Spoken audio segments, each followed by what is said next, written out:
Brock Lesnar pensiun setelah kalah dari Obafemi. Roman Reigns kembali ke puncak sebagai World Heavyweight Champion. Rhea Ripley berhasil rebut gelar WWE dari Jade Cargill. Dan masih banyak lagi. Selamat datang di Roland Extra, selamat datang di video terbaru. Di video ini kita akan mengulas, mereview acara premium WWE WrestleMania Night 2 2026. Highlights dari WrestleMania Saturday diputar dulu, terus lanjut ke video pembuka WrestleMania Sunday yang dinarasikan sama Lin-Manuel Miranda. Terus, John Cena muncul sebagai host WrestleMania. Dia sempat bahas soal Night 1 yang katanya keren, tapi dia bilang kalau Night 2 ini bakal jadi sejarah. Cena bilang show-nya harus dibuka dengan cara yang wah.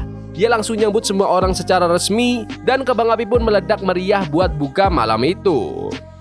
Masuk ke pertandingan pertama di WrestleMania 42 malam kedua antara Obafemi lawan Brock Lesnar yang ditemenin sama Paul Heyman. Sebelum tanding, Paul Heyman ambil mic dan ngenalin Brock Lesnar sebagai penguasa WrestleMania. Pertandingan pun dimulai dengan mereka berdua adu kuat, saling kunci di awal, tapi nggak ada yang mau ngalah. Lesnar sempat pegang kendali bentar, tapi Oba langsung balas dengan kekuatannya yang luar biasa dan ngejatuhin Lesnar pakai clothesline. Sampai Lesnar harus keluarin dulu buat atur napas. Lesnar dapat kendali lagi setelah banting Oba ke tiang ring sama tangga sebelum bawa aksinya balik ke dalam ring. Lesnar ngasih berkali-kali German suplex dan F5, tapi Oba bangkit lagi dan balas pakai chokeslam yang lanjut ke Fall from Grace untuk memenangkan pertandingan. Habis tanding, Obafemi ngerayain kemenangannya dan keluar ring. Brock Lesnar duduk pelan-pelan terus mulai lepas sarung tinju sama sepatu bootnya. Dia kelihatan emosional banget pas penonton teriak-teriak ngasih apresiasi ke dia. Paul Heyman masuk ke ring terus mereka berdua pelukan. Heyman mengangkat tangan Lesnar pas penonton ngasih tepuk tangan meriah yang lama banget. Lesnar sempat pose di atas turnbuckle terus cium matras ring sebelum keluar. Dia jalan ke arah rem sambil interaksi sama fans. Lesnar nengok ke belakang buat terakhir kalinya sebelum masuk ke backstage, nandain kalau karirnya emang udah berakhir. Aku suka banget pertandingan ini. Ini tipe pertandingan yang ratingnya nggak terlalu penting. Ini soal ceritanya, dan ceritanya adalah Obafemi mendominasi Brock Lesnar sampai bisa menang secara telak. Emang harusnya kayak gitu. Oba mendominasi Lesnar dalam momen dimana Oba mungkin bakal gantiin posisi Lesnar sebagai monster baru yang bisa dibangun WWE buat puluhan tahun ke depan. Aku seneng Oba menang dengan cara kayak gitu karena itu impresif banget dan Lesnar beneran menjual serangannya dengan baik. Fans juga berdiri terus sepanjang laga, jadi kelihatan banget mereka pengen saksiin apa yang terjadi. Dan soal pensiunnya Brock Lesnar, awalnya nggak ada yang tahu. Tapi Lesnar sendiri pernah bilang dia cuma balik ke WWE sebentar. Jadi aku nggak kaget-kaget amat. Tadinya aku pikir mungkin bakal lanjut sampai SummerSlam karena di Minnesota, kota asalnya. Tapi kalau dia mau udahan sekarang, ya nggak apa-apa juga. Brock Lesnar itu umurnya udah 49 tahun dan lahirnya barengan sama John Cena dan AJ Styles. Jadi dia pensiun di umur yang mirip-mirip sama mereka. Kamu nggak bisa ngelakuin ini selamanya. Intinya dia ngelakuin hal yang benar pas mau keluar. Dan itu bagus dilihatnya. Makasih ya Brock Lesnar. Lanjut ke perebutan gelar WWE Intercontinental Championship dalam six-pack ladder match yang nampilin Penta, sang juara bertahan, lawan Rusev, Jerry McDonough, Dragon Lee, Rey Mysterio, dan Kevin Owens. Pertandingannya langsung jadi kacau balau, banyak tuker serangan dan tangannya juga sering banget dipakai jadi senjata atau alat buat gaya-gayaan. Beberapa pegulat sempat bikin aliansi sebentar sebelum akhirnya saling hianat. Rusev sempat pegang kendali di beberapa momen pakai tangga buat hajar banyak lawan sekaligus dan bikin jembatan di sekitar ring. Rey Mysterio sama Dragon Lee saling balas serangan, termasuk reversal hurricanrana dan nyoba gerakan khas masing-masing. Kevin Owens ngelakuin aksi nekat loncat dari atas buat hajar lawan-lawannya. Sementara McDonough ngelakuin Spanish Fly dari atas tangga. Penta ngasih Mexican Destroyer ke atas jembatan tangga di momen penting pertandingan itu. Di bagian akhir, Jevon nyoba manjat tangga tapi dihentiin sama Rusev. Habis ada baku hantam lagi, Penta balik ke ring, sikat Jevon pakai Mexican Destroyer lagi, terus manjat tangga tanpa ada yang ganggu. Penta ambil sabuk interkontinentalnya dan resmi bertahan sebagai sang juara. Ini tuh tadi pertandingan tangga yang luar biasa. Menurutku itu salah satu match WWE terbaik sejauh tahun ini. Aku tahu pas awal-awal emang nggak banyak cerita buat match ini, tapi kayaknya WWE tahu kalau mereka nggak perlu bikin cerita yang gimana banget, cukup kasih waktu aja buat mereka biar bisa tanding bagus. Dan itu yang mereka lakuin. Aku udah nebak Penta bakal menang karena dia kan baru bentar jadi juara, dan aku sih nggak keberatan lihat dia pegang sabuk itu buat kedepannya. Beberapa selebriti kelihatan di pinggir ring. Ada J.O.P, produser musik Rick Rubin, petarung UFC Daniel Cormier, sama Joe Jonas. Terus, ada pertandingan perebutan gelar WWE United States Championship antara juara bertahan Sami Zayn lawan Trick Williams yang ditemenin sama Lil Yachty. Pertandingannya dimulai dengan mereka berdua saling pukul sebelum Sami ambil kendali di awal. Trick balas pakai Cyclone Boot, Neckbreaker, sama Bookend. Sami jawab pakai Blue Thunder Bomb. Sami mulai fokus keluar ring, nyerang Lil Yachty dan ngebanting dia ke pagar pembatas sebelum lanjut nyerang Trick berkali-kali ke tiang ring dan ngasih Brainbuster di pinggiran ring. Sami nyoba menang lewat count out tapi Trick balik ke ring di detik-detik terakhir. Pas Sami mau siap-siap Helluva Kick, Lil Yachty ikut campur dengan narik Sami dari tali ring, bikin Trick bisa masukin serangan Trick Kick yang hampir aja bikin dia menang. Di bagian akhir, Sami nyoba Helluva Kick lagi tapi Trick motong serangannya pakai Trick Shot untuk memenangkan pertandingan dan menjadi United States Champion yang baru. Habis tanding, Sami Zayn masih di pinggir ring sementara Trick Williams ngerayain bareng Lil Yachty dan keluarganya. Aku suka pertandingannya, emang harusnya gitu jalannya karena Trick Williams kelihatan kayak bintang paling besar di dunia belakangan ini. Sementara Sami Zayn udah jadi bintang top dari dulu banget. Ini cara yang oke buat bikin Trick kerasa kayak mega bintang dan dia emang udah punya auranya. Aku sih pengennya durasinya agak lamaan dikit, tapi semua unsurnya sih udah ada buat bikin Trick Williams jadi hal besar nantinya. George Kittle, Tyrese Haliburton, Tony Hinchcliffe, dan Rob Gronkowski kelihatan hadir. Dirty Dominic Mysterio masuk ring pakai singgasana yang digotong sama para luchador. Terus Finn Balor masuk dengan persona The Demon-nya buat pertandingan street fight non-gelar.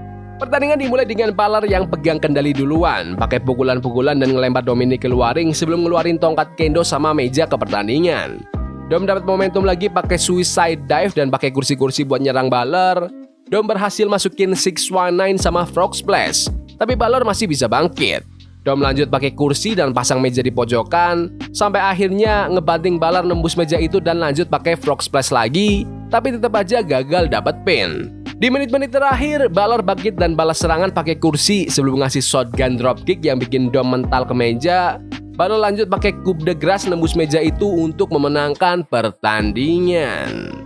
Kemenangan yang bersih dan telak buat si Demon Finn Balor ya emang udah ketebak sih buat pertandingan pertamanya sebagai Demon setelah lebih dari 3 tahun. Dominic Mysterio nggak ada peluang di sini walaupun Dom dapat kesempatan nyerang lebih banyak dari yang aku bayangin.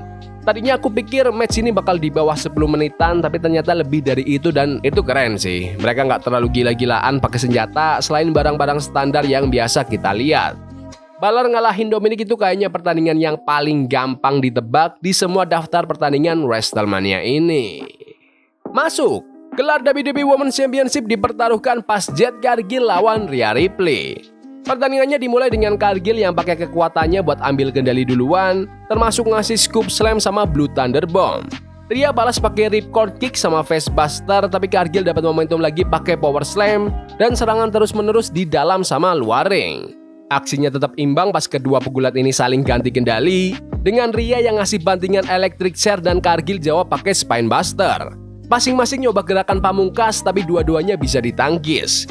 Gangguan dari luar dimulai pas Michin muncul di pinggir ring, disusul sama B-Fab yang bikin pecah konsentrasi. Cargill sempat manfaatin itu bentar tapi wasit langsung sadar ada gangguan. Io Sky gercep lari ke ring dan beresin Michin sama B-Fab. Balik ke ring, Rhea bangkit dan nangkis serangan Cargill lagi sebelum akhirnya ngasih Riptide untuk memenangkan pertandingan dan menangin gelar WWE Women's Championship. Habis tanding, Rhea Ripley ngerayain di ring bareng Io Sky pas kembang api meledak. Pertandingan yang kompetitif dengan aksi yang bagus terus, mungkin ini salah satu match terbaiknya Jade Cargill dan dia nggak kelihatan kaku sama sekali. Rhea Ripley emang hebat banget di pertandingan kayak gini dan menurutku kehadirannya ngebantu Jade banget. Tapi bukan berarti Jade cuma digendong doang kok. Ini match yang menghibur, emang pergantian juara yang aku harapin dan aku seneng itu beneran terjadi. Terlepas dari itu, aku juga bangga sama Jade yang udah kerja keras dan berkembang terus sejak gabung WWE. Kerja keras itu membuahkan hasil dan Jet harusnya bangga sama penampilannya ini. John Cena balik lagi ke ring dan bilang kalau malam ini penuh dengan momen-momen WrestleMania, terutama bahas soal pertandingan Obafemi sama Brock Lesnar tadi. Dia ngumumin jumlah penonton yang hadir hari ini dan sepanjang akhir pekan sebelum bilang kalau tugas dia sebagai host udah kelar. Tapi The Miz motong omongannya bareng Kit Wilson. Miz bilang kalau dia nggak dapat momen WrestleMania tahun lalu dan dia nggak mau pergi sebelum dapat satu momen. Cena maklumin Miz dan minggir bentar buat kasih panggung ke dia. Terus Danhausen muncul, datang bareng beberapa penampil yang dandanannya mirip. Di ring, Danhausen ngenalin diri dan ngomong langsung ke Cena, bilang kalau dia ngefans. Miz motong nggak setuju sama interaksi itu, terus Kit Wilson dorong salah satu penampil tadi, yang akhirnya bikin rusuh dikit di ring. Danhausen pun ngepret Miz pas anak buahnya ngepung mereka. Terus Miz digotong pergi sama penampil-penampil tadi. Reaksinya Cena positif banget dan komentar kalau dia lagi menikmati masa pensiunnya. Cena nutup dengan bilang kalau WrestleMania itu nggak bisa ditebak dan ngenalin pertandingan utama selanjutnya. Semua hal yang ada urusannya sama Danhausen itu emang konyol sih, dan aku paham banget kalau ada orang yang benci, tapi kalau aku sih nggak masalah. Kita butuh ketawa di acara kayak gini dan aku nggak keberatan kalau Danhausen yang terlibat. Kelihatan banget John Cena juga beneran ketawa-ketawa gara-gara itu dan nikmati perannya. Kerja bagus buat The Miz sama Kit Wilson buat peran mereka. Waktunya main event. Gelar World Heavyweight Championship diperebutkan pas CM Punk bertahanin gelarnya lawan Roman Reigns. Pertandingan dimulai dengan suasana tegang. Mereka berdua saling tes. Punk sempat pegang kendali bentar pakai shoulder tackle dan ngeledek-ledek, sementara Roman balas pakai Samoan drop sama clothesline yang bikin Punk mental keluar. Aksinya meluber sampai keluar ring pas mereka berdua pakai area sekitar ring, saling ganti kendali pakai pukulan dan tangkisan. Punk sempat dorong Roman ke arah penonton bentar, terus lanjut pakai diving clothesline di lantai. Roman dapat momentum lagi dengan ngebanting Punk ke pagar pembatas dan meja komentator sebelum bawa balik aksinya ke dalam ring. Roman makin neken pakai pukulan bertubi-tubi dan serangan di pojokan, tapi Punk balas pakai rentetan running knees, bulldog dan nyoba go to sleep. Roman ngehindar dan balas pakai Superman punch. Temponya makin kenceng pas mereka berdua saling tukar banyak Superman punch dari Roman dan pukulan keras dari Punk. Roman makin gila nyerangnya dengan hajar Punk pakai tanggaring dan ngasih powerbomb nembus meja komentator. Punk yang kelihatan udah capek banget nangkis usaha spear pakai go to sleep yang tiba-tiba. Keduanya lanjut terus sampai Roman masukin spear dan Punk balas pakai kuncian-kuncian termasuk Anaconda Vice. Keduanya susah payah buat tetap pegang kendali pas fisik mereka udah mulai habis. Habis tabrakan bareng di tengah ring, mereka saling pukul sambil berlutut sebelum akhirnya berdiri lagi. Punk ngasih low blow pas wasit lagi nggak lihat dan lanjut pakai go to sleep, tapi Roman masih bisa bangkit. Punk lanjut nyerang pakai pukulan berkali-kali dan bawa aksinya keluar lagi. Ngasih elbow drop nembus meja komentator. Punk bawa Roman balik ke ring dan nyoba go to sleep berturut-turut, tapi tetap nggak bisa dapat pin. Di momen terakhir, Roman bangkit dan ngasih spear tapi nggak bisa langsung ngepin. Punk nyoba lanjut nyerang tapi susah payah buat jaga momentumnya. Roman balas lagi pakai spear kedua dan ngepin Punk untuk memenangkan pertandingan, sekaligus sambil gelar World Heavyweight Championship. Luar biasa, pertandingan yang gila banget, bagus parah. Ini pertandingan luar biasa yang pantas banget jadi main event WrestleMania. Mereka benar-benar nyajiin match yang legendaris. Tanding 30 menit lebih itu nggak gampang, tapi mereka punya match yang gokil dengan berantem di lantai. Masing-masing pegulat keluarin gerakan yang biasa dilakuin lawannya dan mereka nge-sell semuanya dengan oke. Mereka benar-benar ngerencanain match ini dengan baik dan kasih performa yang bisa bikin mereka berdua bangga. Aku nggak ngerasa satu orang lebih menonjol dari yang lain. Menurutku, Roman Reigns sama CM Punk dua-duanya luar biasa dan harusnya bangga karena punya salah satu match terbaik di karir mereka. Oke, aku suka banget WrestleMania 42 malam kedua. Main eventnya itu match bintang 5 antara Roman Reigns sama CM Punk yang benar-benar pantas jadi penutup WrestleMania. Aku juga suka match tangga IC title tadi. Mereka juga buka acaranya dengan benar lewat kemenangan besar Obafemi atas Brock Lesnar yang langsung pensiun habis kalah. Itu tuh momen yang gede banget.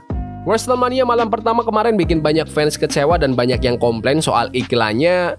Di WrestleMania malam kedua ini emang masih ada iklan, tapi aksinya jauh lebih bagus. Aku seneng banget nonton show ini dan ini salah satu show terbaik yang aku tonton dalam waktu yang lama. Selain main event-nya, mereka juga berhasil bikin bintang baru kayak Trick Williams sama Obafemi. Jadi masa depan kelihatan cerah. Tapi menurut kalian gimana WrestleMania 42 Night 2 tahun ini? Bagus, gak bagus? Komen di kolom komentar. Ya udah gitu aja video hari ini. Jangan lupa like dan subscribe ke channel ini karena gue pengen 20.000 subscriber si bulan ini. Tolong bantu. Yes boy, see you. Love is a game we play incognito. Forbidden fire on Nico. Burning for love we can.